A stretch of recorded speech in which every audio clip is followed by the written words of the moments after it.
Have you ever wondered what's in candy corn? The answer might scare you.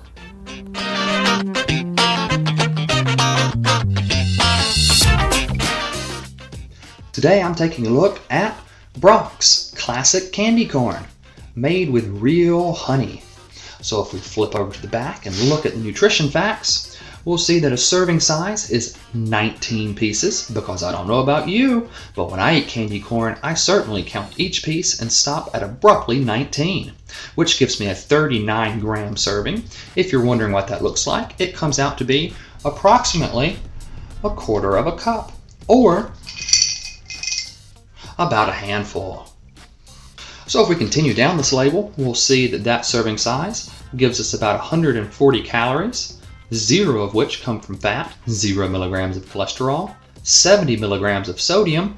Total carbohydrates come in at 35 grams. 28 grams of that is sugars, 0 coming from fiber, and 0 grams of protein. So we're taking a look at the list of ingredients. First up here is sugar. This is produced from the sugar beet, which is blended into a slurry. The slurry is then filtered, and the sugar is crystallized out. Sugar is a disaccharide composed of glucose and fructose molecules that are bound together. Unfortunately, most people's diets are high in sugar, with the average person consuming 70 pounds of sugar a year. These diets that are high in sugar can have some negative health effects, including obesity, dementia, and diabetes. So now I'm taking a look at the corn syrup, also known as glucose syrup, because it's composed of glucose molecules bound together into what's known as maltose. It's produced from cornstarch using a bacterial enzyme process. It's primarily used in food products as a sweetener, but here it's used more for texture purposes, because corn syrup will stop sugar from recrystallizing. So when corn syrup is added here, it keeps the texture smooth and like marshmallows.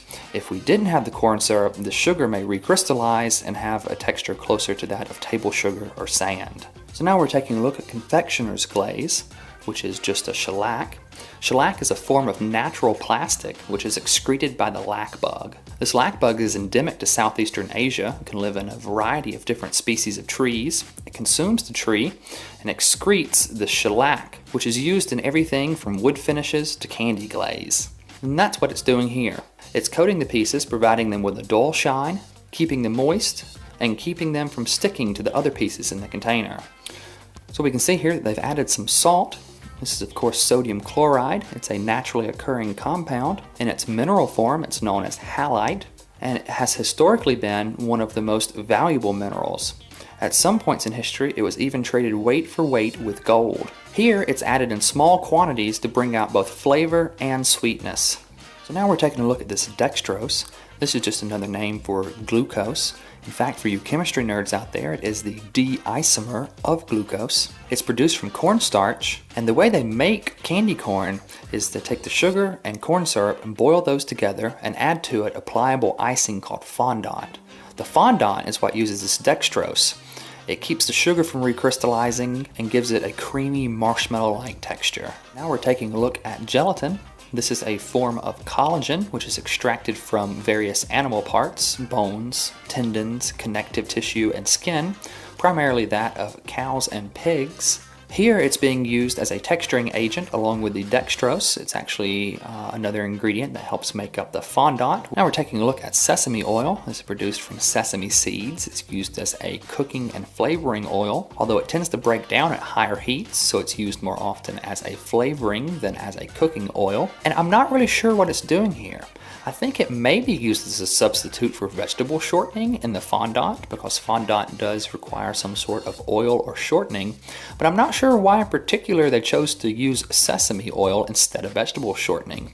It's a bit more expensive, so maybe it's being used to flavor the product as well. If you think you have a better idea of what it's doing, leave me a comment below and let me know. So now we're looking at this artificial flavor.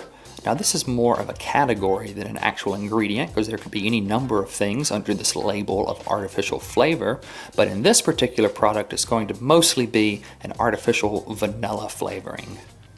So hopefully you noticed the bug on my video thumbnail. That may even have been what got you to click and start watching this video, because you thought it was wrong or gross that candy corn's made with something that comes out of a bug. but that's nothing compared to this next ingredient. And that ingredient is honey. So let me start out by saying that if you were grossed out by the shellac coming from a bug, let me remind you that, well, honey comes from bees. So maybe you're a little discriminatory there against your insects. But what makes this really wrong is how little of it there is in here. I mean, look, it barely beats out the food dyes. And in fact, there's less honey in candy corn, or this package of candy corn, than there is even the artificial flavoring. I mean, there's like a minuscule amount of this honey in there. It's not doing anything for the taste, it's not doing anything for the texture or the appearance. The only reason there's any honey in this product at all is so that on the front of the package they can say, made with real honey. Which, I mean, yeah, technically there's some honey in there, but this is so far off from representing what this product actually is that it's just, to me, it's borderline a lie. If they really wanted to be honest on the front of this packaging, they would say, made with sugar, and also a very, very small amount of honey, really just enough so that we can put it on the front of the package. I'm as mad as hell, and I'm not gonna take this anymore!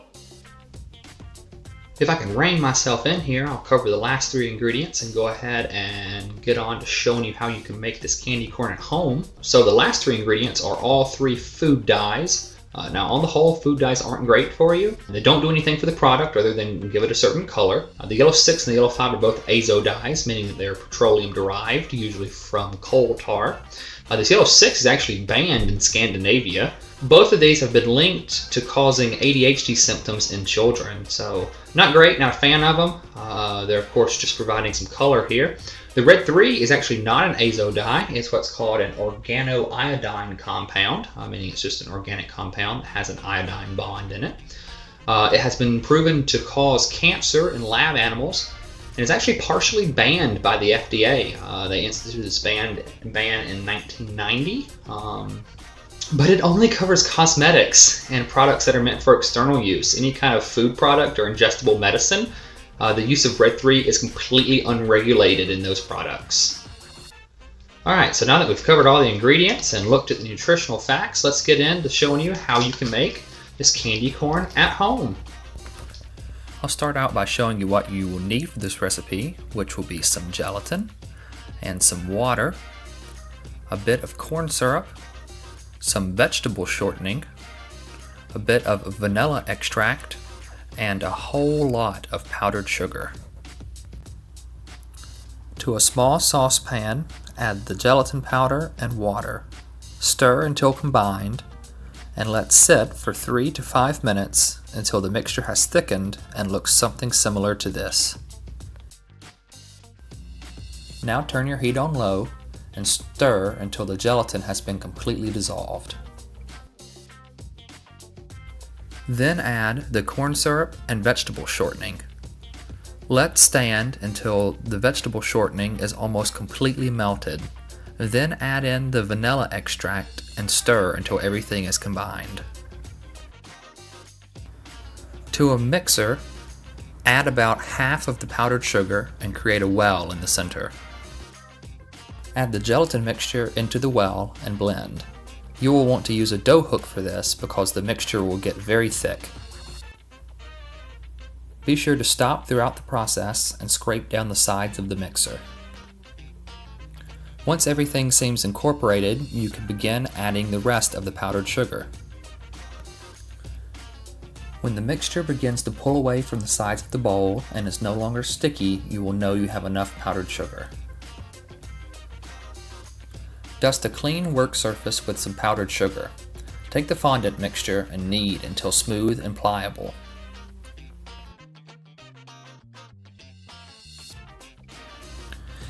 If the fondant still seems a bit too sticky, add some more powdered sugar.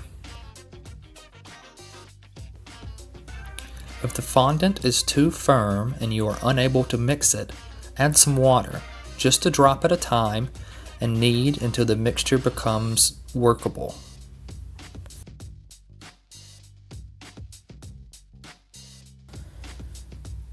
Now in a saucepan over medium heat, add sugar, corn syrup, and water. You will want to bring this mixture up to a temperature of 230 degrees. A candy thermometer would be perfect for monitoring this. However, I don't own a candy thermometer, so instead I used this infrared thermometer. Once the mixture reaches 230 degrees, turn off the heat and add your fondant. Continue stirring until the fondant has dissolved. The texture should be something close to that of melted marshmallows. As an optional step, add a single drop of honey. This way, you can tell your friends that your candy corn is made with real honey. Now you want to take this mixture and pour it onto a baking tray to cool. I used a ceramic baking tray, but a parchment-lined baking tray would be much better, as the mixture ended up sticking to mine and was a pain to remove. Once the mixture has become cool enough to handle, remove it from your baking tray and separate into 3 pieces. Use some food coloring and knead it into your pieces to get the desired color. The color of my candy corn is a bit off because I decided to use food dyes that were made from all natural sources. If you're interested in using these food dyes in your recipes, check the video description for a link to my blog post where you can find information on where to purchase these dyes.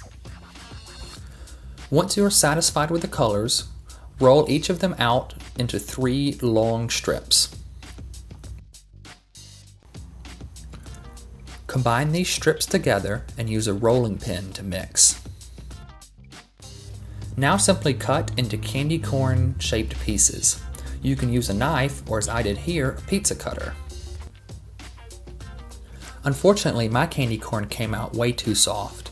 This is because I didn't add enough fondant. However, if you take a look at the recipe on my blog post, I have updated the ingredient amounts so that you won't have this issue. All in all, making this candy corn has been a real pain, so I've decided that it would be best for me to avoid candy corn or to simply purchase what's available in the store. I hope you enjoyed this video.